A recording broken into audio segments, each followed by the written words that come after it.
उन्हाळ्यात रसवंतीचा व्यवसाय करण्यासाठी घरच्या शेतात 1 एकर ऊसाची लागवड करणाऱ्या तेल्हारा तालुक्यातील एका शेतकऱ्याचे हिरवे स्वप्न कोरोना प्रादुर्भाव टाळण्यासाठी लागू करण्यात आलेल्या लॉकडाऊनमुळे भंग झाले आहे।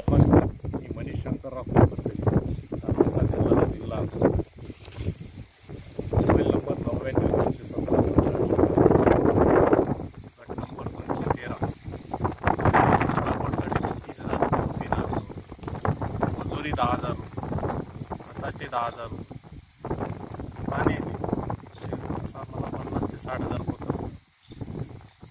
लॉकडाऊनमुळे सगळं शेतकऱ्याचं नुकसान होत आहे। गरीब शेतकरी संकटात येत आहे। त्यात 1.5 ते 2 लाख रुपये नुकसान होतं।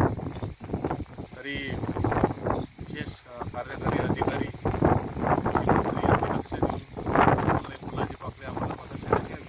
लॉकडाऊनमुळे रसवंती व्यवसाय ठप्प पडल्यामुळे ऊसाला मागणीच नसल्याने अखेर या शेतकऱ्याला 1 एकर ऊसाच्या पिकात नाईलाजास्तव गुरे चारावी लागली। बेलखेड येथील शेतकरी मनीष शंकरराव खुमकर यांनी रसवंती व्यवसाय सुरू करण्यासाठी ऊस लागवड केली होती। फेब्रुवारी महिन्यात रसवंतीसाठी काही प्रमाणात ऊस गेला, परंतु त्यानंतर लॉकडाऊनमुळे रसवंती व्यवसाय बंद पडले। परिणामी ऊसाला मागणीच नाही। दुसरीकडे कडक उन्हामुळे ऊसाचे पीक सुकत चालले होते। त्यामुळे अखेर मनीष खुमकर यांनी उभ्या पिकात गुरेढोरे सोडून चराई करावी लागली। ह्यामध्ये त्यांचे हजारो रुपयांचे नुकसान झाले आहे। तालुक्यातील बऱ्याच शेतकऱ्यांनी रसवंती व्यवसाय करण्यासाठी ऊसाची लागवड मोठ्या प्रमाणात केली आहे। त्यांचे झालेले नुकसान पाहता कृषी विभागाने पाहणी करून नुकसान भरपाई देण्याची मागणी या निमित्ताने शेतकरी बांधवांकडून होत आहे।